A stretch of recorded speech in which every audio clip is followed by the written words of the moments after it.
यमुनतीरवनचारी यशोदानंदन व्रजजनरंजन यमुनतीरवनचारी जय राधा माधव कुंज बिहारी गोपीजन वल्लभ गिरिवरधारी जय राधा माधव कुंज बिहारी गोपीजन वल्लभ गिरिवरधारी यशोदानंदन व्रजजनरंजन यमुनतीरवनचारी यशोदानंदन व्रजजनरंजन यमुनतीरवनचारी हरे कृष्णा कृष्ण कृष्ण हरे हरे हरे राम राम राम हरे हरे हरे कृष्ण कृष्ण कृष्ण हरे हरे हरे राम राम राम हरे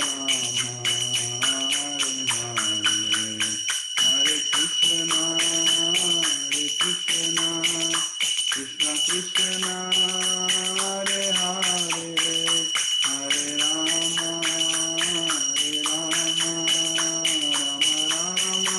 राम हरे हरे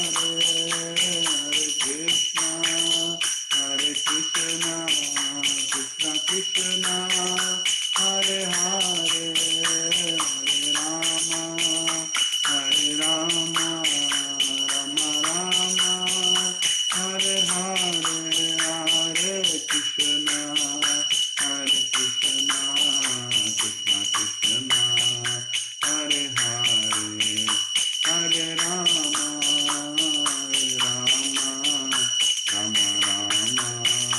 हरे हरे जय राधा गोपी वल्लभ राधा गोपी वल्लभ राधे जय राधा मदन मोहन राधा मदन मोहन राधे जय जगन्नाथ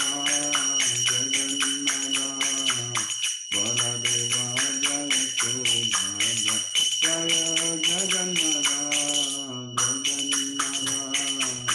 बलदेवा जय सुभद्रा जगन्नाथ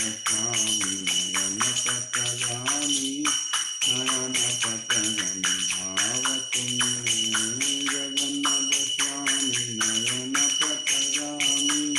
नयन पटगामी भाव तुम्हें निताय गौरांगो निताय गौरांगो निताय गौरांगो गौरहरि जय सच्चिनंदन जय सच्चिनंदन जय सच्चिनंदन गौरहरि पतितपावन पतितपावन पतितपावन गौरहरि जय जय प्रभुपाद प्रभुपाद प्रभुपाद जय जय प्रभुपाद जय जय गुरुदेव गुरुदेव गुरुदेव जय जय गुरुदेव नित्य हरि बोल हरि बोल नित्य गौर हरि बोल। श्री श्री श्री राधा गोपी वल्लभ की जय, श्री राधा मदन मोहन की जय, जगन्नाथ बलदेव सुभद्रा माई की जय, श्री साई गौरंग भगवान की जय, श्री श्री भक्ति वेदांत स्वामी श्री प्रभुपाद की जय, इस्कॉन फाउंडर श्री प्रभुपाद की जय, विभूति फाउंडर श्री प्रभुपाद की जय, निताय गौर हरि प्रेमानंद हरि हरि बोल। ओम ज्ञानतिमिरान्धस्य ज्ञानाञ्जनशलाकया चक्षुरोन्मिलितं येन तस्मै श्रीगुरवे नमः। श्रीचैतन्यमनोभीष्टं स्थापितं येन भूतले स्वयं रूपा कदा मह्यं ददाति स्वपदान्तिकं वन्देऽहं श्रीगुरो श्रीयुतापदकमलं श्रीगुरुं वैष्णवां च श्रीरूपं साग्रजातां सहगना रघुनाथान्वितं तं सजीवं साद्वैतं सावधूतं परिजना सहितं कृष्ण चैतन्य देवं श्री राधा कृष्ण पादां सहगना ललिता श्री विशाखांश हे कृष्ण करुणा सिंधो दीनबंधो जगत्पते गोपेशा गोपिका कांत राधा कांत नमोस्तुते तप्त कंचना गौरांगी राधे वृंदावनेश्वरी वृषभानुसुते देवी प्रणमामि हरिप्रिये वाञ्छाकल्पतरुभ्यश्च कृपा सिन्धुभ्येव च पतितानां पावनेभ्यो वैष्णवेभ्यो नमो नमः जय श्री कृष्ण चैतन्य प्रभु नित्यानंद श्री अद्वैत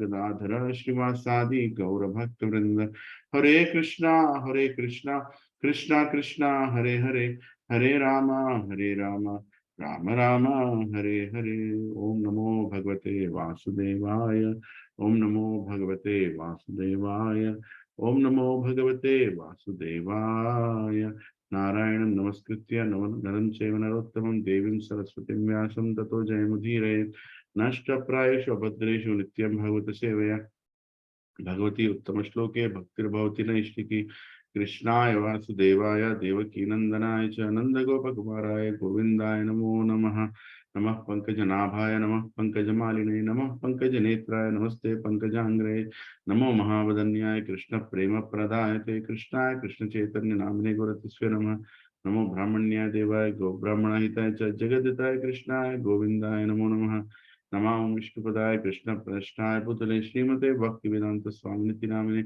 नमस्ते सरस्वतीदेवे गौरवाणी चरणे निर्विशेष शून्यवाद पश्चादेस्तारणे नमो महावदन्याय कृष्ण कृष्ण कृष्ण कृष्ण चैतन्य नाम जय श्री कृष्ण चैतन्य प्रभु नित्यानंद श्री अद्वैत गदाधर संसार गौर भक्त वृंद की जय हरे कृष्णा कृष्णा कृष्णा हरे हरे हरे राम राम राम हरे हरे चेतोदर्पणमार्जनं भवमहत्त्वमग्निर्वापनं श्रेयकैरिव चन्द्रिकावितरणं विद्यावधूजीवनम् आनन्दं बुद्धिवर्धनं प्रतिपदं पूर्णामृत स्वादनं सर्वत्मस्थापनं परं विजयते श्रीकृष्णसङ्कीर्तनं नाम्नामकारि बहुडान्ति सर्वशक्तिस्तत्रातिपानियमिता स्मरणेन काल एतादृशी तव कृप भगवान् ममापि दुर्दैवमिदृशमिह जानन्यनुरागः तृणादपि सुनिचेनातरोरपि सहिष्णुना माननीयमानदेन कीर्तनय सदा हरि न धनं न जनं न सुन्दरीं कवितं वा जगदीश कामये मम जन्मनि जन्मनेश्वरि भवतद्भक्तिरहैतकी त्वयि वैनन्दतनुजकिङ्करपतितमाविषमे भवाम्बुधौ कृपया तव पादपङ्कजदूरसदर्शं विचिन्तया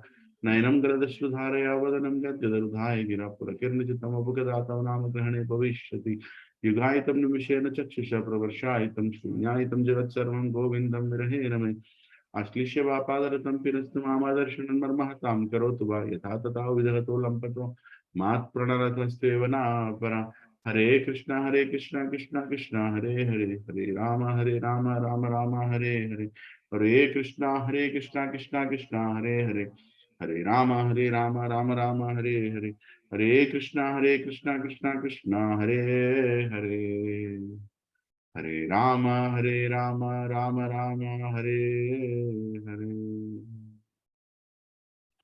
हुकुम करोति वाचालं पंगुं लंघयति गिरिं यत्कृपः वंदे श्रीगुरुदिनतारिणं श्री परमानन्दमाधवं श्री चैतन्येश्वरम् ओम पवित्रो वा सर्वावस्थं गतोऽपि वा यत् स्मरेत् पुण्डरीकाक्ष स्वाध्याभ्यन्तरं शुचे श्री विष्णु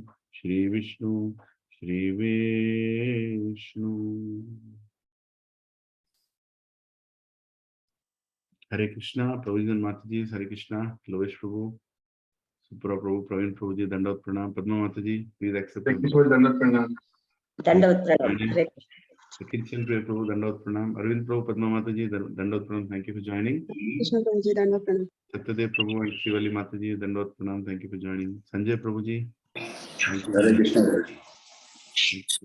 गिरिराज प्रभु लावण्य माता जी हरे कृष्णा दंडवत प्रणाम उज्जवल प्रभु जी थैंक यू फॉर जॉइनिंग प्रभु जी हरे कृष्णा श्रीनिवास प्रभु हरे कृष्णा गुड मॉर्निंग प्रभु जी हरे कृष्णा संतोष साहित्य प्रभु माता जी हरे कृष्णा स्वप्न माता जी thank you for joining Ram Reddy प्रभु हरे कृष्णा माता जी thank you for joining Vandala माता जी हरे कृष्णा हरे कृष्ण प्रभु दंडवत प्रणाम आजू प्रभु हरे कृष्ण शीर्षा माता जी थैंक यू फॉर जॉइनिंग हरे Krishna please accept my humble obeisances Pavan प्रभु जी दंडवत प्रणाम प्रभु thank you for joining Vijay Lakshmi माता जी thank you for joining Deepti माता जी हरे कृष्णा दंडवत प्रणाम तेजा माता जी Srinivas Acharya Prabhu, wonderful Aarti today morning.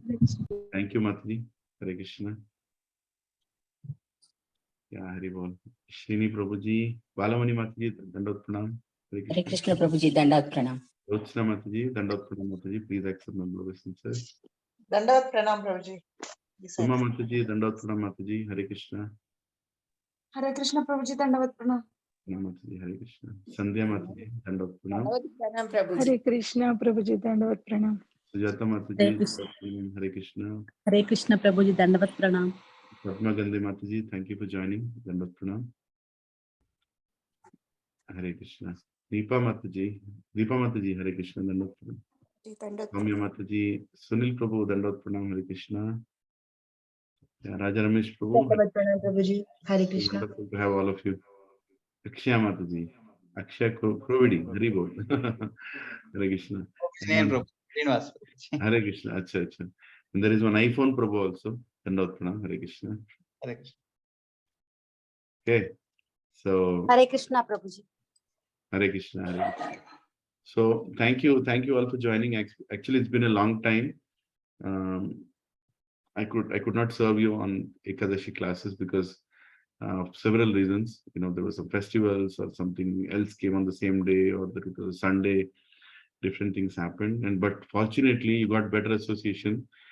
Just hearing from me, I don't know how much it will help you all, but hearing from Devanand Pandit Prabhu about dhams, about Jagannath Puri Dham, about Vrindavan Dham. That was a wonderful arrangement,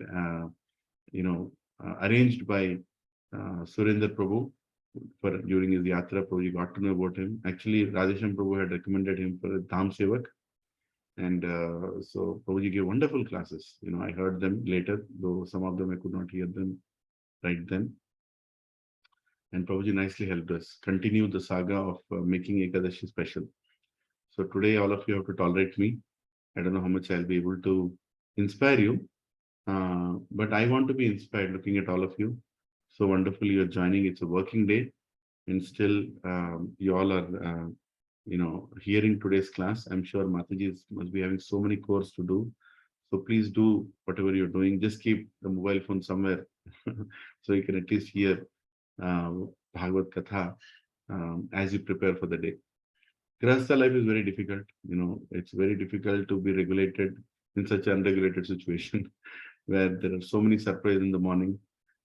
Suddenly a child has fallen sick, he can't go to school, or the child gets up very late and the school bus is waiting, or the husband has to attend a meeting, so he has to go early, right? So actually, it's so difficult for in today's day and time for Matajis especially, to manage things. On top of that, even waking up the deities, making bhoga for the deities, it has to happen on time. I see at my own wife, the way she runs around in the morning. Yes, of course, we all, Prabhus also have to help on whatever way we should. But it's no matter what we do, the mornings are the most taxing for Matajis. And attending a class like this, especially on a weekday morning, it being Ekadashi also is very tough. So my humble obeisances to all the Matajis, especially on the call, who have chosen to be here and give your association to me, and also the Prabhujis. So we were, while I was chanting the prayers in the morning, I was trying to think, what is the meditation behind chanting these prayers in the morning? So, Jai Radha Madhava we chanted, after that Om Agyanti Mirandasya, after that, the Bhagavatam invocation prayers, right? And Namah Pankaja Nabhaya, glorifying the Supreme Lord's lotus eyes, lotus, everything beautiful about him. And then, the prayers of how great Chaitanya Mahaprabhu is, how Mahavadan Krishna, and then how great is Lord Krishna, by the verse told in Vishnu Puran by, and also recited by Yamunacharya, Sripad Yamunacharya. And then invocation prayers of our Guru and Sampradaya. Why are we doing this? And why we have to do this every time? Prabhuji and Matajis, we are getting ready to face the Supreme Lord. Remember that. All this is not just a ritual. We are getting ready to face the Supreme Lord, and he can appear in front of us anytime. when he appears in front of us, we should be ready to offer him prayers, right?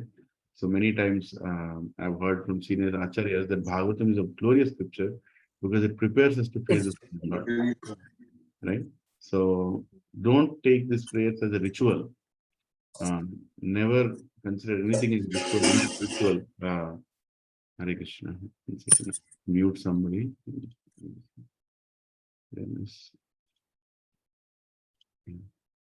Yeah. Thank you. Thank you, Subhrabu. Yes. Yeah. So never consider any of these things as a ritual because they are a preparation for us, right? And every mantra when we are chanting, whether we are chanting it slowly or we are chanting it fast, remember the meaning of the mantra, right? Because ultimately the day you're going to chant in front of Krishna, just imagine Krishna is in front of you. What will you say? How can you glorify the most beautiful? Right? Sometimes when there is somebody most beautiful in front of you, very beautiful person, good features, you don't know where to start, right? And then you stammer like a small child, child is you don't know what to say, so you start saying choo, choo, choo, choo, choo. Some kind of language you create yourself, but acharyas have made our life easy. That when we have to glorify the Supreme Lord, they've already given us the mantras that we have to chant. Namah Pankajana Bhaya, Namah Pankajamalini, Namah Pankajanetraya, Namaste Pankajandrini. Right? And it's everything about you is a lotus. Your mouth is like a lotus, your eyes are like a lotus, right? Netraya, your eyes, right? Your everything is like a lotus. Beautiful, right? And there are so many others. And who are you, the Supreme Lord? Krishnaya, Vasudevaya, Devaki Nandanaya. By the way, I'm talking to you, who is Devaki Nanda. Nanda Gopa Kumara. You're also Nanda Gopa, right? You're a Gopa. Govinda, one who gives pleasure to the cows, right? So you're specifically calling out the God's names and you're very specific about what you're asking, right? So these prayers, I thought before I begin the Bhagavatam class, I wanted to re-insist that whenever you're chanting these prayers, be very personal about them, not impersonal. Our movement is completely a personal movement. So we don't want to become like Mayavadis, just chanting, or sometimes you see ritualistic brahmanas, just chanting, just want to finish it off. Sometimes they, even not pronounce them properly, or rather they don't even tell the meaning to others, right? Or we are also not inquisitive to know what is the meaning of what they're chanting. Just get done with it. I've done this, do it. You really think God will accept such kind of puja? Never, never. Krishna will never accept a puja where the Brahman and the person who is performing the ceremony are not focused in chanting what they're chanting, right? So with that said, we are starting the Bhagavatam class today. So this is a conversation between Uddhava and Lord Shri Krishna. So I'll try to put that up on the screen. Just a second. Yeah. Yes. So this is a conversation in 11th canto, where there is beautiful samvad, beautiful discussion that happens between Lord Shri Krishna and Uddhava, where on our behalf, Uddhava is asking some very fundamental questions. And actually, Uddhava Gita is much, much more nectarian and much advanced in a way when we look at Bhagavad Gita. Bhagavad Gita is more like a rule book. It tells how a human being should lead his life, what is his duty, and how performing his duty he can achieve the Supreme Lord's mercy. But in Uddhava Gita, Krishna speaks everything that he did not speak in Bhagavad Gita. Acharyas explain that Uddhava Gita is completion of Bhagavad Gita in a way, where, of course, Bhagavad Gita itself is complete. It's total. Everything is given. But Uddhava Gita is a further elaboration and more clarity, especially when it comes to devotional service. Right? Yeah, I'm muting Lakshmi Mataji. Sorry. Yeah. Okay. So you don't have to repeat after me. I'll try to read the verse because online it's difficult to do the repetition. Or you can also chant along with me. Shri Uddhav Vacha Sadhustatottama Shloka Mata Krithi Vidha Prabho Bhaktistvai Upayujyate Kidrishi Sadbhir Adrita Etanme Purushadhaksha Dhyaksha Lokadhyaksha Jagat Prabho Pranata Pranataya Anuraktaya Prapannaya Cha Katyatam. Right here, translation purport by His Divine Grace, A.C. Bhaktivedanta Swami Srila Prabhupada ki jai. So this is a question by Uddhava. This is a question by Uddhava. He is asking. So I'm not reading the word to word, I'm directly going to the translation. Shri Uddhava said, please everybody focus. What is the question Uddhava is asking? Shri Uddhava said, my dear Lord, O Supreme Personality of Godhead, what type of person do you consider to be a true devotee? What type of devotional service is approved by great devotees as worthy of being offered to your Lordship? Right. My dear ruler of the universal controllers, O Lord of Vaikuntha and Almighty God of the universe, I am your devotee. And because I love you, I have no other shelter than you. Therefore, please explain this to me. Right? Is it a nice question, Prabhuji? Yes, yes, Prabhuji. So he's very beautifully, and he's saying he's a devotee, right? He's saying, it's a beautiful thing to know. And what a sambad, right? I mean, the conversation. He's saying, I have no other shelter but you, right? You are the only shelter I have. So, but still I want to know how you want me to be the best devotee. Not just a devotee, but you consider, I'm specifically asking, whom do you consider as a best devotee? So, and what type of devotional service? Now, there are different types of devotional service, right? And different levels of devotional service. What are the different ways in which we can perform devotional service? Shravanam, Kirtanam, Vishnu Smaranam, Pada Sevanam, Archanam, Vandanam, Dasyam, Atmanivedanam, right? All these different ways Prahlad Maharaj is explaining in 7th canto, how we can perform devotional service. All of them are perfect. Now here is saying what type of devotional service is approved by great devotees as worthy of being offered to your Lordship. What is approved? So we already know what it is, right? So we're not trying to choose the best among the 9.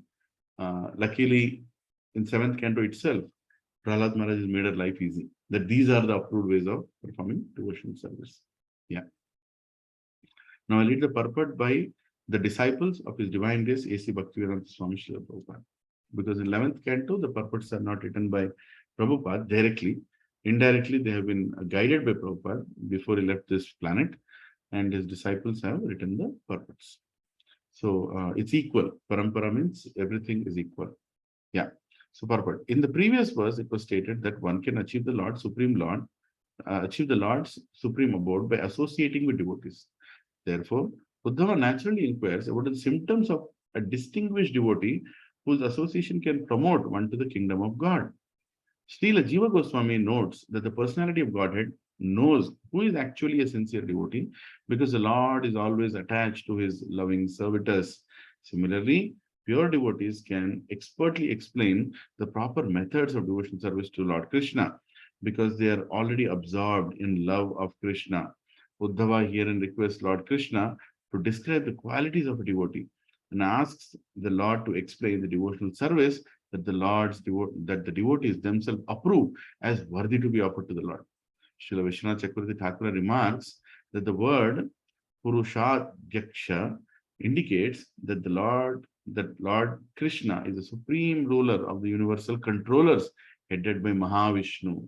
Right now here, who is the controller? Lord Krishna is the controller, but there are many controllers because there are many Vishnus, right? So here, beautifully, Vishwanath Chakravarti is saying, see, Krishna is the supreme ruler of the universal controllers headed by Mahavishnu. And thus Lord possesses infinite sovereignty. The term Lokadhyaksha indicates that Lord Krishna is the ultimate supervising authority of all the Vaikuntha planets. Lokadhyaksha, all the Vaikuntha planets, he is the supreme Lord.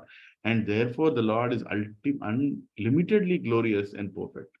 Uddhava further addresses Lord Krishna as Jagat Prabhu because even in the illusionary material world, the Lord exhibits his unlimited mercy by personally incarnating to uplift the conditioned souls. The word Pranataya, your surrendered devotee, indicates that Uddhava is not proud like ordinary fools, who do not enjoy bowing down to the Supreme Personality of Godhead. I'll repeat this.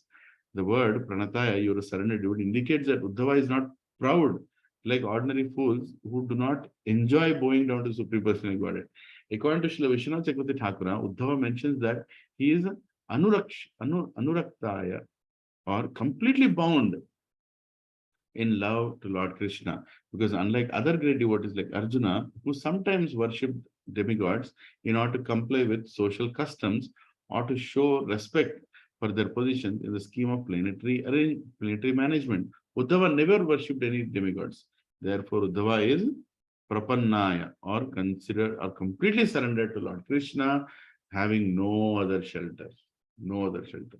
Yeah, so this is a very, very heavy understanding. So some of you, if you are new to this Bhagavatam class joining today, don't get bewildered. It's not that we should not worship the demigods, but there is a supreme aspect about people, about great devotees who only worship Lord Krishna. That you should understand, right? So there are different levels of devotees, purest devotees, most intimate devotees. And there are also devotees who are dedicated to the Supreme Lord, but they also sometimes respectfully approach the devatas for some boons. Like for example, Arjuna went to Lord Shiva to take Pashupatastra. He went to the heavenly planets to please the devatas to get all the Divyastras, right?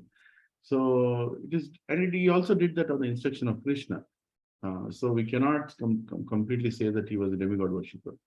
But at the same time, he did take shelter. So, but somebody like Uddhava, who never worshipped any devata, doesn't mean he doesn't respect devatas, right? He respects all the devatas, but he is so surrendered to Supreme Lord Krishna that he's satisfied, and he knows that all the devatas are anyway going to bless him when he is worshipping Lord Krishna. Now, this is a very, very advanced state of devotion service, which should not be sometimes actually not discussed in forums where people don't know what is the meaning of shelter. People don't know what does it mean to surrender. People don't understand the holistic aspect of surrender, right? So since it is Bhagavatam class, we are discussing these kind of purports and classes. So other normal initial classes like SSR or first time somebody is reading Bhagavad Gita, we don't get into these kind of intricacies. Yeah. So in this, so here is the question. So let us understand the question once again. Two things he is asking. He is asking that please tell me who is considered to be a true devotee and what kind of devotional service is recommended by whom? Devotees only. Again, recommended by great devotees as the best that can be offered to you. Right. Now let us hear the answer of the Supreme Lord while we go forward. So anybody, any questions on the question itself? Are you all comfortable with what Uddhava has asked? Yes, Prabhuji. Okay, so let's go to the answer. Second. Yes. Oh, I went one more ahead. Yeah. So this is verse number 26 to 27 of 11th chapter, 11th canto. Right. So there is going to be one more verse. Yes. Tvam Brahma Paramam Vyoma Purusha Prakrite Para Avatirno Si Bhagavan Swechopata Prathagvipo. My dear Lord, as absolute truth, you are transcendental to material nature, and like the sky, you are never entangled in any way. Still, being controlled by your devotee's love, you accept many different forms, incarnating according to your devotee's desires. Right? So he is glorifying the devotees here and is also glorifying the Supreme Lord, saying, by the way, you are completely controlled by your devotees, right? So he wants to know what is the quality of a pure devotee. So just extending with some more explanation. So this purport we will quickly read because it further explains the deepest aspect of this question that Uddhava is asking. One second. The pure devotees of the Lord propagate devotional service all over the world, and therefore, although separate from the personal form of the Lord, they are considered to be manifestations of the God's mercy and potency. As stated in Chaitanya Charitamrita, Antelila 7.11, Krishna Sakhi Vina Nahi Tara Pravartana. The Lord is like the sky, Vyoma, because although expanded everywhere, he is not entangled in anything. He is Prakrite Para, or completely transcendental to material nature. What does it mean? He is above the three modes, everything. So the Lord is fully self-satisfied and is therefore indifferent to the affairs of the material world. Still, because of his causeless mercy, the Lord desires to expand pure devotional service. And for this reason, he incarnates within the material world to uplift the fallen conditioned souls. The Lord descends in selected spiritual bodies to please his loving devotees. Sometimes he appears in his original form as Krishna, and even Krishna himself appears in different forms to special devotees so that they may fully develop their loving sentiments for him. Can anybody give an example of what forms Lord appeared to satisfy his devotees? Nrsimhadev to satisfy Prahlad, to support Prahlad. Yes, he wanted to show the protection aspect very, very specifically, that I'm there to protect you in all situations. So appear for Prahlad, he came as Nrsimhadev. Anybody else? For Shabari as Ram Prabhu, Sri Ram. Yes, he came as Maryada Purushottam Ram. And he, even for Hanumanji, he appeared as Ram. Right? So there are many ways, right? I mean, for Sadashiva and Mahavishnu, who appeared as Srimad Advaita Acharya 500 years back, right? He himself, when he prayed that you have to come and save this Kali Yuga, is becoming very, very ghora. Brahmanas are not following the principles. Please appear. So he appeared as who? To establish Sankirtan. Gauranga Mahaprabhu. Gauranga Mahaprabhu he appeared, yes, and Swayam Krishna with the Radha Bhava, he appeared, right? So according to his devotee's desire, he comes and he manifests. See, that is the beauty, right? I mean, you completely, to satisfy your specific devotee's desire, he comes, right? Like he appeared to satisfy the desire of the queens of Dwaraka, right? Or and also satisfy the desire of Narad Muni. Whom did he appear as? Jagannath, right? He appeared, and it's not like he appears once. He stays in that form, and he explains the glories of his devotees who called for him. Yeah. So, as even Krishna himself appears in different forms to special devotees so that they may fully develop their loving sentiments onto him. Srila Jiva Goswami gives several examples of the Lord's special mercy upon his devotees. Lord Krishna personally went to the home of Jambavan and there displayed a form with slightly angry glances. In that form, the Lord enjoyed a fight with his devotee.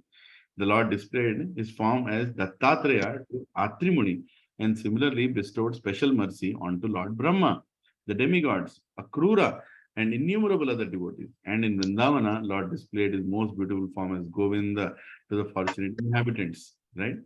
Srila Madhvacharya has quoted from Prakasha Samhita as follows. The Lord accepts different spiritual bodies according to the desire of his devotees. For example, the Lord agreed to become the son of... Yeah, Padma Mataji, be careful with your mute button. I just muted you. Okay. So the Lord accepts different spiritual bodies according to the desire of his devotees. For example, the Lord agreed to become the son of Vasudeva and Devaki. Thus, although Lord Krishna has an eternal blissful spiritual form, he appears to enter within the body of his devotee who becomes his mother. Although we speak of Lords taking on a body, the Lord does not change his form, as do conditioned souls who must change their material bodies. The Lord appears in his own eternal, unchangeable forms. Lord Hari always appears in the forms that are especially desired by his loving devotees and never in other forms. Right? So never in other forms. So like in front of Hanumanji, you would not appear like Narsingadev. Right? So it's very specific to the devotee's desire. That is how the Lord reciprocates. Right? So however, if one thinks that the Lord in the manner of an ordinary person taking birth, becomes the physical son of Vasudeva or other devotees, then one is victimized by illusion. The Lord merely expands the spiritual potency, causing his pure devotees to think, Krishna is now my son. One should understand the Supreme Personality of Godhead never accepts or rejects a material body, nor does he ever give up his eternal spiritual forms. Rather, the Lord eternally manifests his blissful bodies according to the loving sentiments of his eternal pure devotees. Finally, Srila Jiva Goswami mentions that the word Vyoma also indicates the Lord's name as Paravyoma, or the Lord of the spiritual sky. One should not misinterpret this verse to mean that Lord Krishna is impersonal, like the material sky, or that the form of Krishna is merely another selected incarnation equal to any other. Such casual or whimsical speculations cannot be accepted as actual spiritual knowledge. Shri Krishna is the original personality of Godhead. Krishnastu Bhagavan Swayam. And the Lord has explained elaborately in Bhagavad Gita that he is the original source of everything. Therefore, the pure devotees of the Lord are eternally engaged in full knowledge and bliss, in loving service to the Lord's original form as Krishna. The whole purpose of Srimad Bhagavatam is to arouse our love for Lord Krishna, and one should not foolishly misunderstand this great purpose.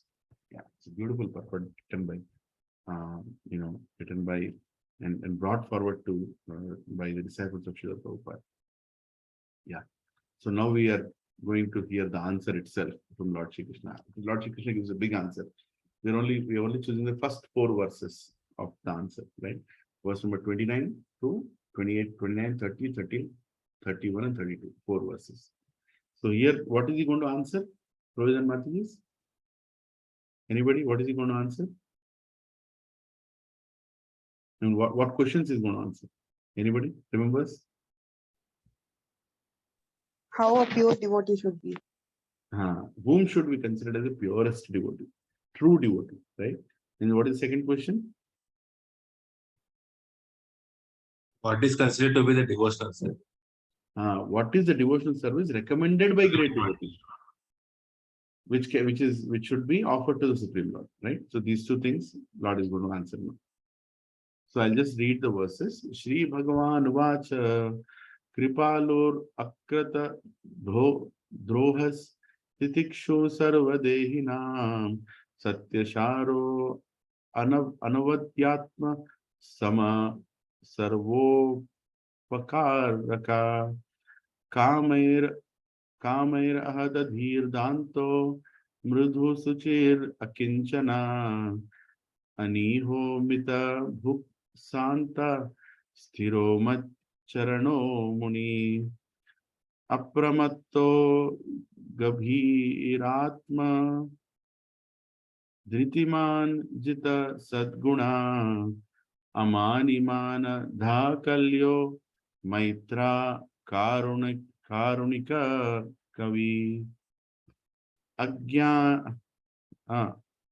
Agyayaivam Gunadoshan Mayadistan Api Swakan Dharman Santyajya Sarvan Mam Bhajeta Satu Sattama Hare Krishna. These are the words of Supreme Lord.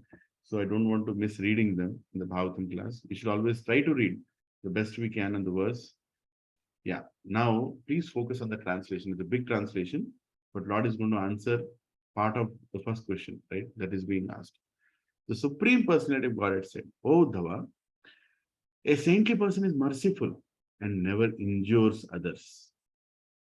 Even if others are agitative, he is tolerant and forgiving towards all living entities. His strength and meaning in life come from the truth itself. He is free from all envy and jealousy, and his mind is equal in material happiness and distress. Thus, he dedicates his time to work for the welfare of all others. His intelligence is never bewildered by the material desires, and he has controlled his senses His behavior is always pleasing, never harsh, and always exemplary.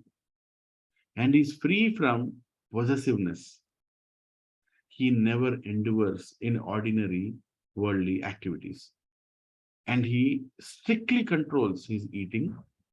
He therefore always remains peaceful and steady.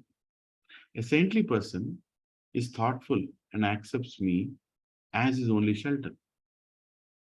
Such a person is very cautious in the execution of his duties and is never subject to superficial transformations because he is steady and noble even in a distressing situation. He has conquered over the 6 material qualities, namely hunger, thirst, lamentation, illusion, old age, and death. Right? What are the 6 qualities, material qualities? Namely hunger, thirst, lamentation, illusion, old age, and death. He is free from all desire for prestige and offers honor to others. He is expert in reviving the Krishna consciousness of others and therefore never cheats anyone. Rather, he is a well-wishing friend to all, being most merciful. Such a saintly person must be considered the most learned of men. He perfectly understands that the ordinary religious duties prescribed by me in various Vedic scriptures possesses favorable qualities that purify the performer. And he knows that neglect of such duties constitutes a discrepancy in one's life. Having taken complete shelter at my lotus feet, however, a saintly person ultimately renounces such ordinary religious duties and worships me alone. He is thus considered to be the best among all living entities. Hare Krishna. Right? So here, from verse number 29 to 31, right? 28 qualities of a saintly person and 32 explains the highest perfection of life. Right? So that is mentioned in the purport here. So verse 29 to 31 describe the 28 qualities. Right? In Bhagavad Gita, we are actually in 13th chapter, 88th verse onwards. We are discussing the 20 things in knowledge, right? Which will continue Sunday evening, next Sunday evening. But here it's not just about knowledge, it's about the qualities of a devotee. And there are 28 of them that Lord Krishna is mentioning. And in the next verse, that is 32nd verse, he explains that highest perfection of life. According to Srila Bhaktisiddhanta Saraswati Thakura, the 17th quality, Mat Charana, or taking complete shelter of Lord Krishna, is the most important. And other 27 qualities automatically appear in one who has become a pure devotee of the Lord. As stated in Srimad Bhagavatam 5.18.12, Yasyasti Bhaktir Bhagavati Akinchana Sarvair Gunaistatra Samasate Sura. The 28 saintly qualities may be described as follows. Right now, what we are going to do is we are going to discuss one by one of these qualities. Right, quickly. What is the time now? 8:02. We'll see by 8:30, 8:45 max how many qualities we will describe. But before that, one of the most important quality that even Vishnu Chakravarti Thakura is mentioning is complete surrender to Supreme Lord. Brothers and Mataji's, living entities in this world are trying to find happiness, are trying to fulfill their material desires, and the urge to fulfill these desires doesn't disappear overnight, right? And one needs to be very careful when one is trying to subdue such urges, right? He's trying to remove the urge to enjoy the material desires. So, in order to enjoy these material desires, one approaches a higher power to fulfill that. And he knows that by the blessings of higher power, by the empowerment of higher power, I'll be able to fulfill all the desires. So, especially in bhakti is never done with multiple people. Pure love cannot be with multiple people. Respect can be with many, but pure love is always only one person, right? So this pure love one person is Supreme Lord Krishna for the highest devotee. for that matter, even all of us, in the satsang, we are also very much trying to focus ourselves on this single person called Krishna, because we are trying to practice bhakti. See, the greatness of the institution that Srila Prabhupada has established is single-pointed focus on Krishna, because it is purely an institution which teaches you bhakti. Right? There are many other institutions which teach you about mukti, but they don't talk about bhakti for this. Right? Mukti means, okay, it will give you relief. It will give you relief from material pains, right? Material horrible life. That is the main focus there. But they don't talk about bhakti. Bhakti is, even though I have pains, even though what I'm going through, I am your sold out servant. I'm your totally surrendered servant. Not only the servant, but in different bhava, whichever bhava you appear, you go in front of Supreme Lord. Dasya Rasa, Vatsalya Rasa, Madhuri Rasa. Madhuri, of course, is very advanced, but devotees, advanced devotees, when they go in any of these rasas, Lord accepts it. Right? But the most important thing is single-pointed focus. Remember that single-pointed focus is the goal of our satsangs. We don't want it to be drifted away. I'll tell you a crude example. When a young boy is marrying, a girl, right? He has so many desires, that he wants to enjoy bodily, emotionally, and whatever way he has so many desires. And then, he marries this girl. The girl also has so many desires from her husband. And they both get married and they are living in that married life. If they go and stay with the neighbor, where the neighboring family is having extramarital affairs, right?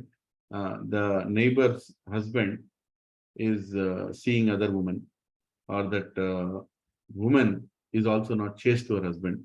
She goes and speaks ill about her husband to many people, and she is also not very chaste. Now, will this family get affected? Will this husband and wife also get affected? They will get affected. It's impossible to say that no, they love each other, they'll not get affected. I used to have a friend, I'm telling you a practical situation, and she used to live in very well-off, opulent, kind of locality, and I used to conduct program in Banjaras. It happened for some time. So she was telling me, her husband and they were having many problems. So I used to conduct, and she and a few of her friends together used to come and attend the session. So she used to tell me that, once I asked her, so what about your husband? How is it going? And she said, no, we are okay. Only for devotional thing, he's not interested, but we both are okay. Then I asked her, what kind of friends you have? She told that, I was bewildered to hear this. I'm not generalizing, but I have to be really frank if I'm telling her what she told me. She told that more than 90% of the families, opulent families who live in these areas like Banjara Hills and Jubilee Hills, where they have big entrepreneurs or factory owners or company owners, more than 90% of them are not happy in their married life. It was a very alarming thing. I never thought it is 90%, because she has a big social circle, very big social circle, and many celebrities also. I don't want to name the celebrities here, but heroines and heroes in Bollywood or Tollywood, and her children used to go to a school where the celebrity children used to go. Anyway, that's not the point of Bhagavatam class. But what I'm trying to tell you, she was telling that, these many people in opulent society are having these kind of affairs. Now, I just asked her one question that, I felt like asking like that. I asked her, how you and your husband are able to lead a married life when all your friends, practically all our friends, are either divorced or are having extramarital affairs. And I also asked her, don't they know that husband and wife, doesn't the husband know that wife is not chaste? Doesn't the wife know the husband is not chaste? She told, many of them even know that, but they've reached a point where they want to enjoy undisturbedly. So the children, just imagine what is the situation of children. Huh? We are going around in Audi cars and Mercedes Benzes or whatever big branded cars we talk about. Parents are going about like that. They are in big kindergartens and some very opulent schools and everything. But the husband and wife are not even chaste to each other. And when chastity is not there, complete impurity comes into the family. So I asked her, that how are you able to maintain? She said, no, we are not affected. So whenever they call us for some party, we go there, we just sit, me and my husband, we sit and we're not affected. I told her that, hey, it is not possible. It is something you're dealing with a very, very dangerous thing, that don't think that you will not be affected. And she was like, no, we'll not be affected. But they're also well off, the earning is in lots of lakhs and crores they earn. So those other families are also like that. But you know what happened in a couple of years? She got divorced because he started having an affair with a foreign lady, and he used to own a company, used to travel up and down, whatever. So, and then she got to know, and she was totally broken apart. And I told her to become a Krishna devotee and continue with her life, but she's struggling.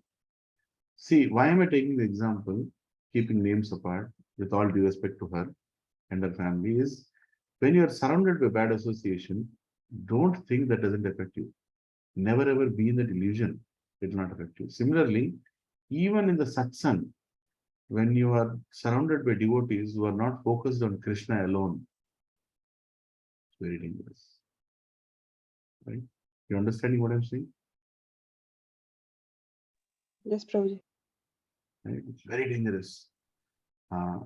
Because they will indirectly influence you saying that, okay, I also get shelter from here and there. And don't think you're not affected. You're affected. Without even a knowledge, you're affected. And when the testing time comes, see, the whole point is when the testing time comes, you will remember what other options are available. Because mind is like that, right? Mind is, options, choices, desires. So in the same way, mind will also take you in different places. Hey, why don't I also worship the Devata? No? I am celebrating Janmashtami. Why don't I also celebrate Shivratri? Okay, we also celebrate Shivratri by chanting more Hare Krishna mantra. But we don't go and tell Lord Shiva that now you are a shelter today night. Today night you are the shelter. No, never like that. Right? In fact, we worship Lord Shiva in Mayapur. I was told that Radha Madhav deities, once the offering is done, the first offering goes to Lord Shiva. It may not be there in the main altar, but we know that is Vaishnavana Yatha Shambhu. But we don't take shelter because Lord Shiva also doesn't want to become an obstacle in Krishna Bhakti. He wants to be a facilitator of Krishna Bhakti. So we should understand that exclusivity of attachment to the Supreme Lord is very important. Like in Vaishnava Sampradayas, pure Vaishnava Sampradayas, unfortunately we have to say that today because in the name of Vaishnava Sampradayas, some people are doing nonsense, right? They wear the tilak, one tilak, one bar or 2 bars or whatever, like this, like that, whatever. But ultimately, they also are worshipping not only unauthorized, but devatas everywhere. It's all a khichdi now. So Guru has to be very, very clear to telling his disciple that exclusivity is very important. So in Vaishnava Sampradayas, pure Vaishnava Sampradayas, only Lord Narayan is there on the altar. Lakshmi Narayan, that's it. That's it. Only Lakshmi Narayan. Yeah, sometimes you see in Padmanabha Swami deity, the navel from the navel Brahma is coming, so Brahma is appearing there. But the focus is on Narayan, very, very clearly. బాగా దులుపు రోజు maths అందం Sharda Mataji, I'm muting. Okay. Yeah, I'm muted. Thank you, brother. Yeah. So focus is on Lord Narayan. Yeah. And what festivals they celebrate? Everything in relation to Lord Narayan. Right? And the appearance and disappearance of their acharyas. That is Vaishnava Sampradaya. They don't get defocused on many other things. And here also, Lord Krishna is telling, let me share my screen again. If you see the last part of what Lord Krishna is saying, what a pure devotee thinks, right? Wait a second. You see here, yeah. He perfectly understands the ordinary religious duties prescribed by me. Now, who is prescribing the demigod worship also? Lord Krishna only is prescribing, right? What is that verse in Gita, 3rd chapter? Yajnartha karmano anyatra lokoyam karma bandhana tad artha karma kaunteya mukta sangha samachara, right? So you need to know tad artha karma kaunteya. You have to understand that most important is Vishnu. Tad artha karma kaunteya, right? Mukta sangha samachara. So here, Lord Krishna has given demigod worship also. He is not against it. But for whom it is, in various Vedic scriptures, he perfectly understands that the ordinary religious duties prescribed by me in various Vedic scriptures possess favorable qualities that purify the performer. And he knows that neglect of such duties constitutes a discrepancy in one's life. Discrepancy in one's life, right? He knows that we have to perform all these Vedic rituals, which has a very clear spirit behind it. And if you don't perform that, it's not favorable. For example, taking bath, doing sandhya, right? Taking number of baths in a day, like, to maintain the purity, and chanting the holy names, and performing the right puja according to the mass, right? Eating the right things, prashadam, and offering the right bhoga to the Supreme Lord, everything, and doing so many sanskaras in your own life, and also to your dependents, doing all that. Everything is part of, yeah. But here, at the end, he's saying, having taken complete shelter at my lotus feet, however, a saintly person ultimately renounces such ordinary religious duties and worships me alone. Right? He ultimately renounces. That is most important to understand. He ultimately renounces, but then not whimsically. Right? He ultimately renounces because he is in that situation. He's taking complete shelter. You can clearly see that all the Vedas and all the Devatas are only focused on worshipping Krishna. Then he becomes very, very specific, very, very pointed in his worship. Can anybody tell the verse in Bhagavad Gita where Krishna speaks about very being focused and pointed? Vyavasayatmika Vyavasayatmika buddhir ekaha kurudana. Ekaha. Bahushaka anantasya abuddhir abhivasayini. Right? So it's very, very clear. He's saying that it has to be single pointed focus. So Prabhupada and Mataji, it's very important that the association we are taking, even in between devotees or non-devotees, should be very careful. Don't expose yourself to unnecessary rituals. Slowly give them up. Slowly give them up. Slowly bring yourself to a single pointed place. Otherwise, you'll not make any progress. You'll keep rotating in this material world. And it is so dangerous. Little distraction here and there, gone. Even a little attraction to the material world, or even a little shelter to anybody else except Krishna, will keep you in this material world. Keep this for granted. What are the two things I told? Little attraction to anything in the material world. Anything. Son, daughter, wife, relationships, house, wealth, beauty, body, any of these things, right? Your talent, skills, intelligence. If you're thinking I'm very intelligent, that is also attraction, attachment. Don't forget that. If you're thinking, oh, I'm intelligent, I'm good in presenting, I'm good in writing, I'm good in speaking, I'm good in, that is also material attachment, material quality. At the time of death, your consciousness completely, you are only taking shelter of Lord Sri Krishna. That's all. When you're chanting Hare Krishna, what is that? What is the meaning of the mantra? Hey Radha, hey Krishna, please accept me as your servant. Please give me service unto my father. Hey mother, give me service unto my father. And please help me experience the spiritual bliss. This is the meaning. You can't add anything material into this, right? Like for example, once who is that person? There was a great Prabhupada disciple. Wait a second, I'll tell you his name. Anyway, it's okay. His name is not very important, but he was a great disciple. And then once Prabhupada was chanting Hare Krishna mantra and everybody was dancing in the temple. And then Prabhupada started speaking, and this other sannyasi, was also there with Prabhupada.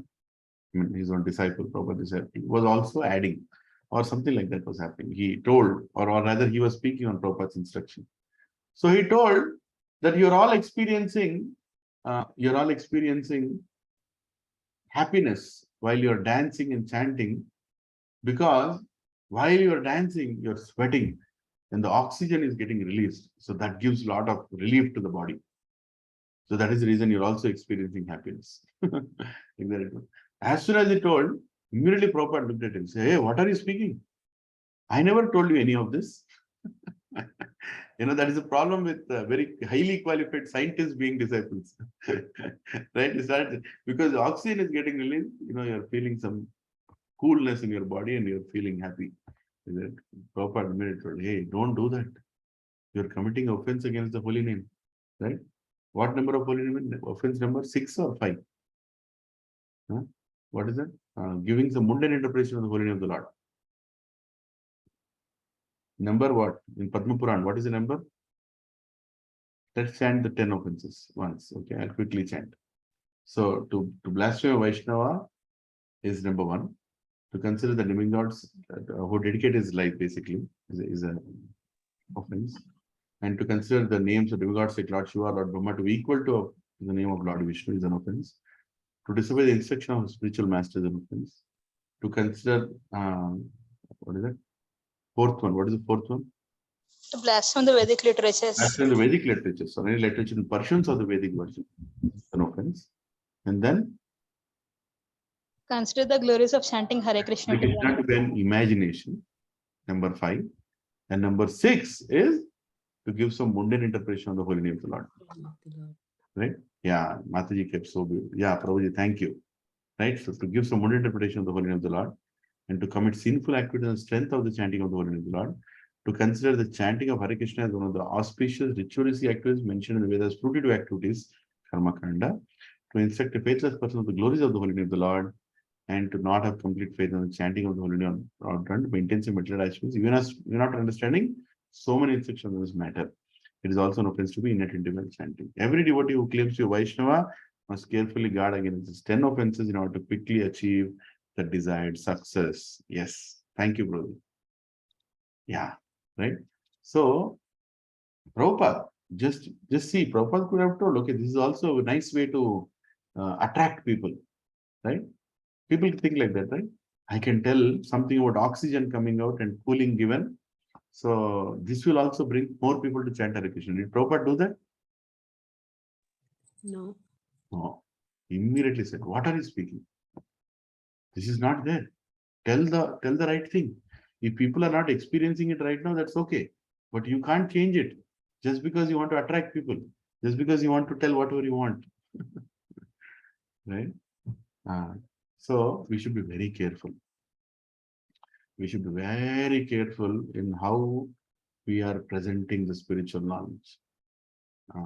Many of us are preaching now, small and big way. Everybody is preaching. Actually, everybody is preaching to your parents, to your relatives, to your neighbors, right? And Prabhupada is very appreciative of anybody who is preaching. Recently, in the temple, yesterday evening, His Holiness Jayapataka Swami Maharaj was telling all the congregation, he was addressing the congregation, saying, "I want devotees to go and preach. I want every devotee to go and preach. Preach your neighbors." And then he told, "I want senior devotees to travel and preach." Like he said, you have to travel and preach. And then he told one more, look at the mercy of an Acharya. He said, "Not only traveling and preaching, I'll pay for that travel, you go." Telling, "I'll pay for that travel, you go and preach. Don't sit here. Don't stay at the place." That is how much importance of preaching is given. At the same time, while you're preaching, you can't misinterpret or say whatever that works for you. Right? Chanting Hare Krishna is very nice. Hare Krishna Kirtan is very nice. Yeah, it is Hare Krishna Kirtan is nice because there is Krishna's name in it. Not because some tune is good. There is Krishna's name in it. That is the reason it's attractive. We should never ever demean the Krishna aspect in our devotion. Single pointed focus. Vishwanath Chakravarti Thakur is again and again saying that that is the most important ingredient. How many ingredients Krishna spoke that are qualities of pure devotee? We'll again read that at the end, because I can't go in detail today. It's a limited time session. Might need many classes to explain all of them. But Kripalu, all that thing is most merciful, quality, respectful, all that. But then at the end, he said, the most important is single-pointed dependence and surrender to Krishna. When you have this, all will come into place. All remaining 27 will come into place. Right? So it's very important. We should be very careful with whom we are associating and what we are hearing. And if we have a Siksha Guru or for Diksha Guru, obviously in Sampradaya, there is no such question of depending on anybody else. None of the Acharyas or any of the Gurus in our movement will ever tell you that also take shelter of somebody else. No. Never.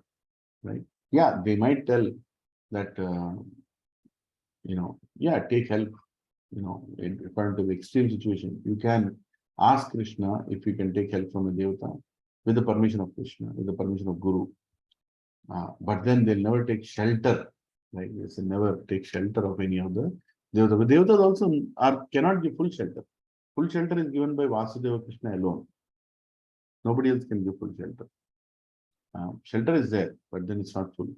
So we should not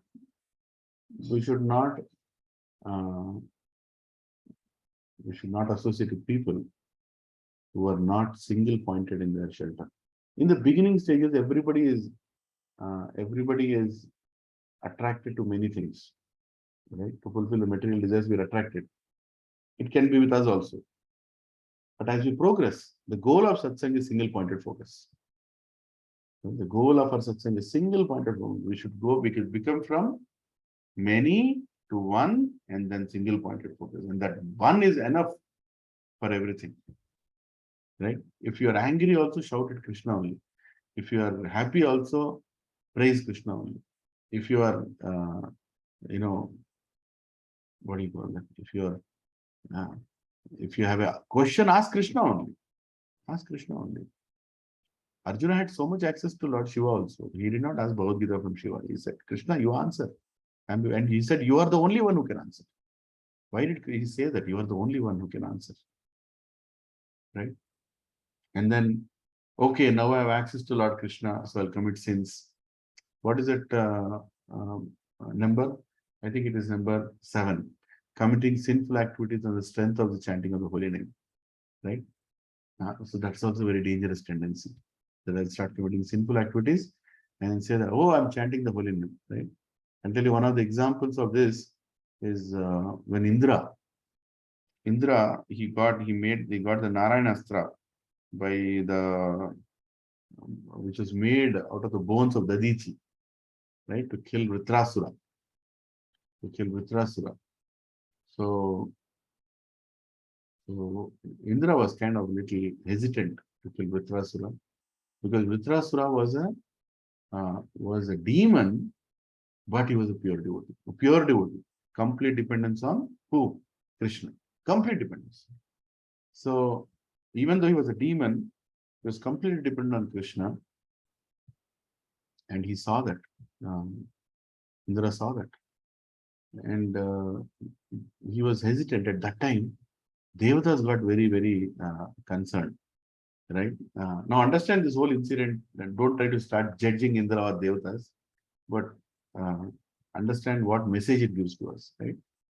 So Devatas went to Vritrasura and they told Vritrasura, to Indra. Yeah, Devatas went to Indra and they told Indra, hey Indra, you are our only shelter, you are going to protect us. And you are our king. So why are you hesitating? You already got Narayanastra. Kill him. And then Indra is like, no, he's a devotee of Narayan. He's a pure devotee. He's not an ordinary devotee. How can I kill him? I will be I will be deeply punished if I do that. So then Devatas told, no. Chant Narayana's name while you do it. Just chant Narayana's name and all the sins will go away. You can eradicate all the sins. That is how you have to do it. So the intention was not very straight there. It was like, okay, you're doing a sin, but just chant Narayana's name. Don't worry. Because they wanted to get relieved from the pains that Vritrasura and his demonic army was giving. They were not happy to be in the heavenly planets in that situation. It is not devotion, pure devotion to Krishna, that was making them say that. They had an ulterior motive that they want to continue to enjoy their heavenly delights and heavenly happiness, and Vritrasura was a problem. So, and Indra was hesitating to kill him. So they said, hey, don't worry, just chant Narayana's names and everything is fine. So when Vritrasura was killed by Indra, they chanted Narayan. As soon as they told Narayan, the whole place is becoming sanctified and all the sins are getting eradicated. It happens. But right after Vritrasura died, he left his body and went back to Krishna. Immediately, a very, very ferocious demon came out, and she was like completely, what do you call it, thin and ugly and chasing to kill Indra, the demoness rather. She started chasing him, right? I forgot her name. It is mentioned in the Bhagavatam. So immediately Indra became very scared. Oh my God, what did I do?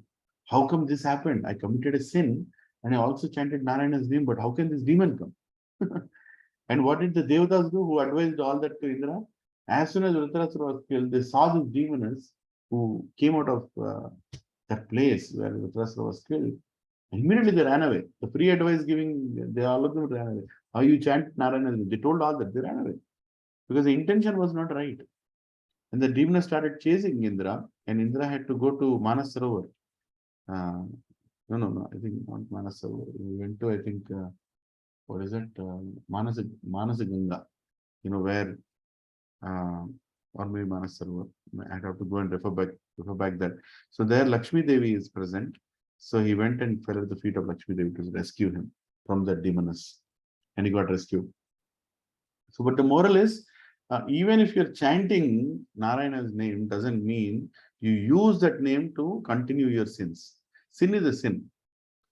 If you would have chanted, Krishna's name, just to glorify him and to take shelter, that's a different thing. But he was using it as a way to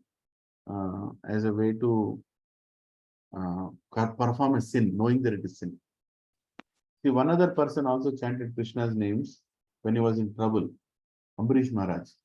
When Durvasmuni threw the demon onto Ambarish Maharaj chanted Krishna's name. But that was not with the intention that, okay, that name will come and kill the demon. It was, he was just taking shelter. That Krishna, I'm serving you. I did a mistake of not honoring the sadhu properly. Please forgive me. Like that, it was more of taking shelter, single-pointed shelter. It was not like here and there, and it was not to perform a sin again, right? It's not. Ambarish Maharaj never thought that, okay, I'm so close to Krishna, I'm chanting Krishna's name, so it's okay that I did not fast until Durvasmuni was fed the prasadam. He didn't think like that, because after that incident, did Ambarish Maharaj sit down and have his prasadam? No, he did not have. He just had water, and it is explained in Bhagavatam. For one whole year, he was standing there waiting for Durvasmuni to come back, so he can honor, he can serve prasadam to Durvasmuni, and then he can have. So we should learn that he's not committing a sin by chanting Krishna's name. He's not trying to eradicate the sin by chanting Krishna's name. So he's taking complete shelter of Lord Krishna. He's taking complete shelter of Lord Krishna. And at the same time, he is very respectful to the procedure, to the Vedic procedure of how a guest should be honored, right? And he is also very, very particular about taking only shelter of Krishna when the trouble came. Right? So that's one of the most important qualities we should develop slowly, sooner or later, and we should be associating with people who have taken that shelter. That is how we also take shelter one day, right? And if there is somebody in the satsang or outside satsang who is not properly situated, be careful. It's for your own spiritual good. Be very careful. If they have other pictures or other things, or they are not properly practicing, be very careful. Help them by going and telling them that, Prabhu, let us go together towards Krishna. Don't miss the boat. But at the same time, you should be very careful. Newcomers, obviously, in the satsang where we newcomers who are still learning, you should be merciful to them. You should be accommodative. See, being with people is not association. Following what they're doing is association. Right? Never be in the illusion that, oh, I'm surrounded with so many sadhus, so I'm all set. No, you surrounded with sadhus is not set. You following what sadhus say is all set. Right? So it's for our spiritual good that we should be very focused. And coming from Indian background, most of us are misguided since our childhood about many things when it comes to not devotion. Devotion is a very big word. When it comes to, you can say puja, or some kind of prayer that you can pray him, pray her, pray this person, pray that person, take shelter. We are the most. We have lot to rewind. We have lot to let go to make ourselves situated perfectly in the right spot. So we have a lot to do. So be considerate and be merciful to people who are struggling, but don't take their association. Very dangerous. And everybody in the call, if someone of you is still struggling, be rest assured that the whole satsang is with you. But at the same time, you should also put some considerable amount of effort to take shelter of Lord Krishna so you don't deviate. Right? And yeah, we can go on this like this, but I think that's where I'll end.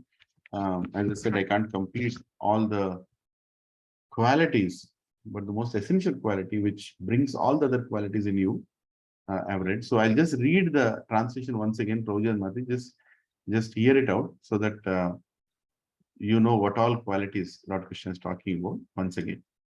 So I'm displaying it here. The Supreme Personality of Godhead said, "O Uddhava, a saintly person is merciful and never injures others." One, he told, first quality. Even if others are aggressive, he is tolerant and forgiving towards all living entities. Two more qualities.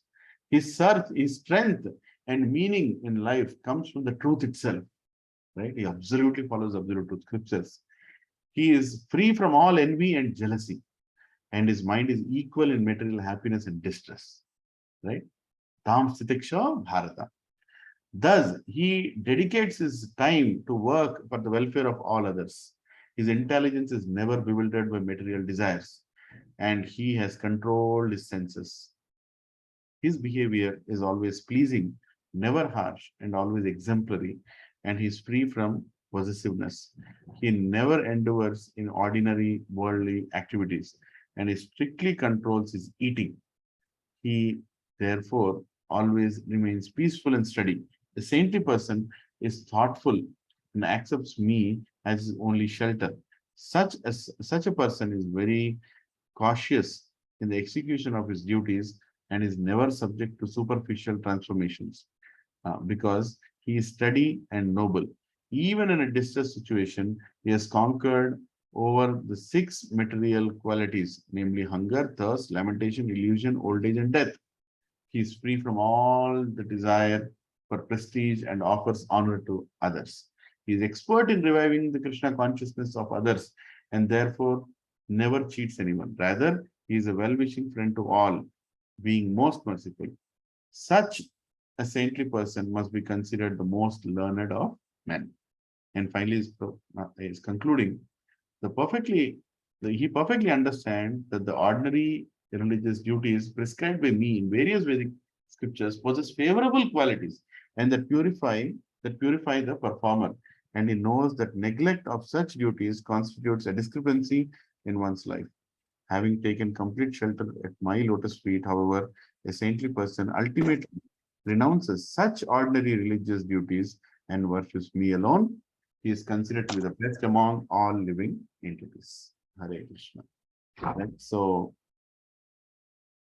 Vishnu Chakravarti Thakur is telling us in the purport that once you take shelter of Krishna, all these things automatically come. Like, for example, one person, he came to me, he said, there is this organization, you don't want to name that organization. Hey, Prabhu, they also don't eat onion garlic. By the way, they also go to yatras. By the way, Prabhu, they also are propagating some sort of a devotion. They also are, they also, I asked, do they worship Krishna? Do they worship Krishna? I said, they also worship Krishna. I said, no, no. Do they worship only Krishna? Do they worship only Narayan? Right? He said, no, no, no, they have some. Then don't even compare. They are not comparable with people who worship Krishna. Don't even compare. Just because you're doing all, he's respectful to all. Some people say, oh, the person is so charitable, he gives so much money. He's not a devotee. Devotee means devoted to Krishna. Simple. You don't have to. Devotees, all other qualities will follow, but merely having the other qualities doesn't make him a devotee. Any questions? If some of you want to on your screens, we can have some interaction. So what is the reflection? Not any questions. And it's a working day. I wanted to wrap up soon. It's already at 40. Hare Krishna, Prabhuji. Hare Krishna. Yes, I have a small question, Prabhu. Yes, So Prabhu. when we speak to our colleagues, and sometimes they talk about Mayavadi philosophy. In essence, it is Mayavadi. Then how do we respond to that? Don't speak in an environment which is not conducive. Meaning, when they come to your satsang, you can speak to them. But in the office corridors, or while they are casually asking, or they are not actually willing to hear from you, don't speak. It's of no use. Like, ninth offense of chanting the holy names is to instruct a faithless person of the glories of the holy name, right? So it's not just the holy name, even the philosophy behind the holy name, the exclusiveness of Krishna. We should not talk to them when we are casually speaking. Like, one of my bosses in the past, he used to drink, and every 2 weeks he used to take his entire team on a drink break, so to say. And I was forced to go. What will I do? Jana padega. I used to order my mango juice and sit there. In Boston, I'm saying. So his favorite topic when he got drunk was God. Right? And immediately he starts speaking, oh, I'm this to God, I'm that to God. And he used to ask me questions also. You say that, you say it like this. I never told anything. I never told anything. There's no point telling it to people who are not in the right situation to hear. So, but when they come to our satsang, they're already making if they're coming to satsang, at least most of them, they're already making a declaration that I'm here to learn. Right? At least 90% of them, they're declaring that, okay, Prabhu, I'm coming to learn from you. Through us. We are thinking they learn through us, they are thinking they learn from us, right? So at that situation, you can speak. Then you can get into topic, because now they are sitting there. Not like I'm a soul surrendered onto you, but at least they're sitting there and willing to hear, so we can tell. But otherwise, there's no point. You should not get into that kind of topic. They say Mayavad, let them speak. Just ignore it. Okay, Prabhuji. That's my. Hare Krishna, Prabhuji. I have just question on this. I think after listening it, the festivals what we do on Hindu, our culture, right? For example, we are coming Ganesh Chaturthi. So what is your views on this? Should we celebrate or we should? Personally, Ganeshji is my Ishtadev, right? And I celebrate his festival. But while I celebrate that, I don't tell Ganeshji that, okay, now you have come, so I am saved. I don't tell them. I say that, hey Ganeshji, I am taken shelter of Lord Krishna, and I'm very grateful that you are also serving Lord Krishna. Please help me become like you. Please help me become a nice devotee like you, Ganeshji. That's what I ask. Okay. So that consciousness is right. So I shouldn't feel that Okay, so when I'm taking shelter of Ganeshji, obviously, now that I'm taking shelter of pure devotee of Ganeshji, he will make me a good devotee of Krishna. So that extra confidence is good. Yeah, like that you also have Grama Devata, Kula Devata. There are some pujas that are performed, but ultimately all this has to culminate into Krishna Bhakti and exclusiveness. Again, what Krishna is telling in this Bhagavatam verse is about the most pure devotees. Huh? Don't mistake that. You know, none of us are most pure devotees here. Sorry to say that categorically, but let me tell you, I'm not a pure devotee. So necessarily, I'm not in that situation to become so exclusive. But my target is to become exclusive. Yeah. Right? You should remember that. Yes. This is the highest. The day we become exclusive, we will not be in the Zoom call. Suddenly, one number will go down. Means you've gone to Krishna. Krishna will not allow you to be in this material world even for a fraction of a second after you're ready. Remember that. The day you're ready, you're not here. You're gone. Or even if you're here, you're not here. You're not of this world. Like that. Thanks for this.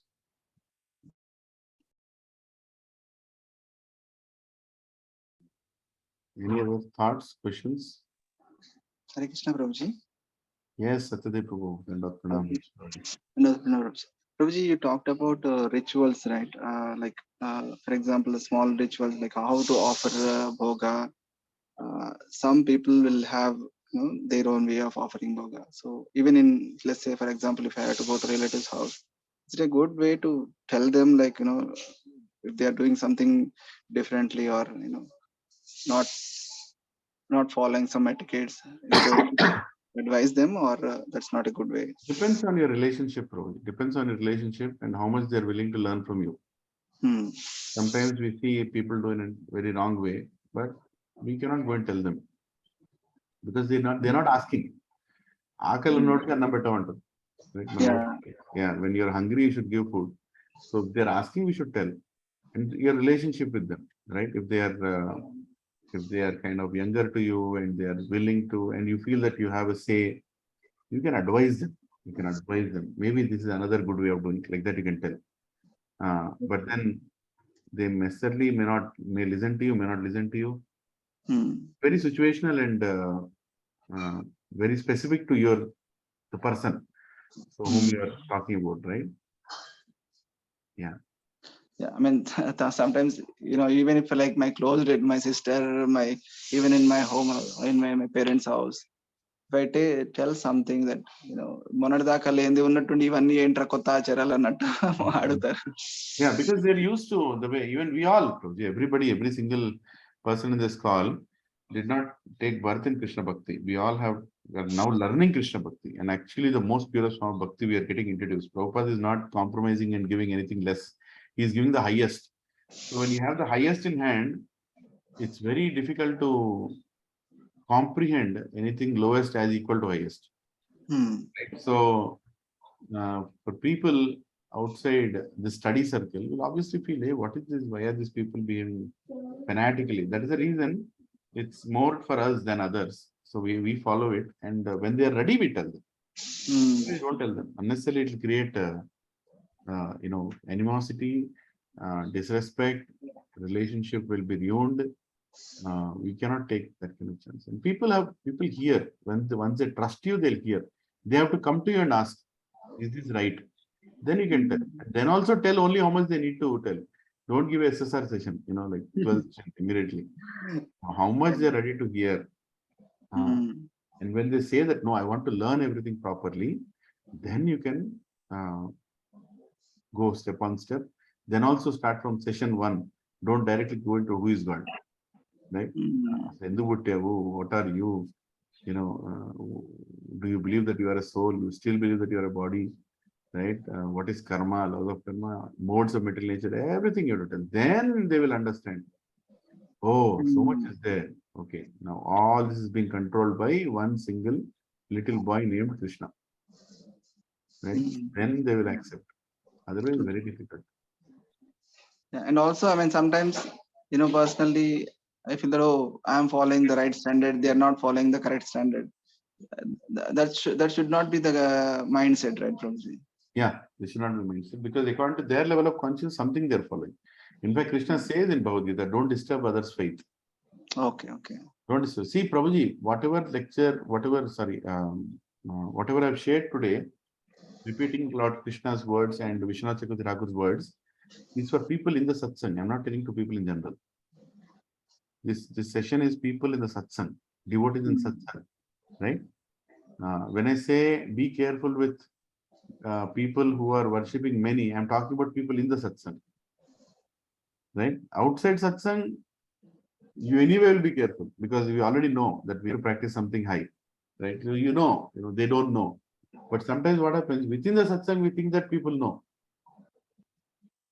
right? Still have that situations sometimes. So you have to be very careful there. Very, very careful. Oh, this person is inside the satsang, but is still not part of the satsang. He is superficially part of the satsang, or he is also going through a path of transformation. So be mindful of that and don't take association. Rather, if you are fixed up, give your association and help each other. We all were helped like that only, right? Like when I was struggling in satsang, one other devotee came and spent exclusive time with me, saying, Prabhu, what happened? Why don't you, what is troubling you? So that is nice, peer association. That's called peer association. Sometimes peer association helps us come out of some clutches that we are not able to come out of personally. Shiksha Guru also cannot help there. There only peers can help. Right? So that is needed. That is needed. But then we should be very careful to take advice only from the rightly fixed up people and also mindful of whom we are associating with. Okay, Prabhuji. Thank you so much, Prabhuji. See, materialist, I'll end with this. See, materialistic thinking and spiritual thinking is so different. So different, right? For a materialist, tell me who is the most materialistically successful person? If you want to say materialistically successful person, what all the materialists are trying to do? What is the single pointed thing that they're trying to achieve? Tell me. Accumulation of wealth, Prabhuji. Accumulation of wealth. In what way? Even when I am not working, wealth should come automatically. I'll buy 20 flats, the rent will keep coming even when I don't work. That is the success of materialistic person. Right? Same thing, spiritual. What is the success? Even when I'm not around, one pure devotee is praying for me. That is the success. Passive. Right? Even when I'm not around, one devotee is thinking about me and is praying, Prabhu, let Krishna please take care of the devotee. He's trying to. That is your success, Prabhu. If you do that in life, you are done. That is spiritual success. Similarly, like materialistic person, what is he thinking? Even when I'm not around, I'm earning more wealth. Right? But here, devotees think about spiritual wealth. That is prayers and blessings. So if you are able to achieve that in life, you are done. You don't have to do anything more. You are in cruise control. Right? Devotees are praying for it. Like when I look at all of you, I only request, please pray for me even when I'm not around. Just pray for me. Remember me. Just pray for me. That's enough. That is spiritual wealth. Right? And pray to Krishna. Exclusively Krishna alone. So I'm very happy actually to be in the Bhagavatam class. Sundays I'm not able to do because there is another batch I'm taking on Sundays. So I miss the Bhagavatam classes. Whoever is giving on Sunday, like last Sunday, one Sunday, Maling Mayar Prabhu gave, I couldn't hear that. Last Sunday, Udayanand Prabhu gave, I couldn't hear that. Something is going on, but I'm very grateful that you're all attending. And please increase your attendance. Please tell others in Satsang, why are you not attending the Bhagavatam class in the morning? Right? Prabhuji is, we have to travel like one group. We have to travel like one group. Don't allow. Like, have you seen the National Geographic channel when the lion attacks? Whom does it catch? One person outside the group, isn't it? Like all the deers are going or some cattle are going and one of the cattle is a little away from the group. Right? Have you seen that? Anybody? And target attack. And then everybody else is running. That poor one cattle is now stuck. He is trying to run in different directions and finally dies. That's what happens in satsang also. So what we have to do as devotees is, what will really attract Lord Krishna is, when you help a struggling devotee, not ridicule him, help him. It's a service. When you see something wrong in the satsang, immediately say that, oh, I'm able to see this wrong because Krishna wants me to see that wrong so that I can do that service. Wrong is not to go and gossip. Wrong is to do a service. Now that service, you have seen a problem, right? So you have to fix it. So that's your service. And compassionately do it. Only through love, hearts change, not through instructions. Everything will come when we start loving Krishna. Hari Bol, Hare Krishna. So have a wonderful rest of the Ekadashi. And if you could not chant, finish your rounds, immediately finish them before you're going to work. Right? Okay, so Hare Krishna. Vancha kalpataruptasya kripa sandobhya evacha patitanam pavanebhyo vaishnavebhyo namo namaha. Ananta koti Vaishnava vrinda ki jai. Srila Prabhupada ki jai. Hare Krishna. Nitai Gaur Premanande. Hare Hare Krishna Prabhuji, Dandavat Pranam. Hare Krishna. Hare Krishna. Thank you, Prabhuji. Thank you very much. Krishna Prabhuji, Dandavat Pranam. Hare Krishna. Hare Krishna Prabhuji, thank you.